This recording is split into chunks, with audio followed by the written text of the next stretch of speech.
অনেক স্ত্রীরা আছে না জেনে না বুঝে স্বামীর সঙ্গে এমন আচরণ করেন, এমন নোংরা ব্যবহার করেন, যার ফলে আপনার স্বামী কষ্ট পেয়ে হার্ট অ্যাটাক করে দুনিয়া থেকে বিদায় হয়ে যায়। একটি আর্টিকেলের মধ্যে আমি পড়েছি অনেক স্বামীরা হঠাৎ করে অল্প বয়সে ইন্তেকাল করার কারণ, অল্প বয়সে হার্ট অ্যাটাক করার কারণ হলো এই স্ত্রীদের অবজ্ঞা অবহেলার কারণে।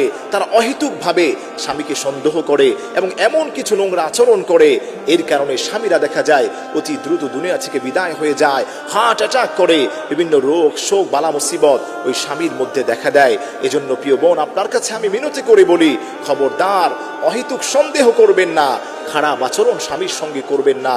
আপনি মনে রাখবেন, আপনার স্বামীকে কিন্তু আল্লাহর নামে শপথ খেয়ে তাকে আপনি গ্রহণ করেছেন।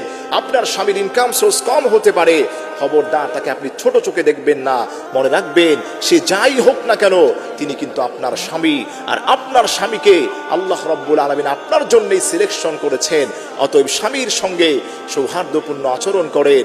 বরকতময় জীবন, দাম্পত্য জীবন পাওয়ার জন্যে স্বামীর সঙ্গে সৌহার্দ্যপূর্ণ আচরণের কোনো বিকল্প নেই।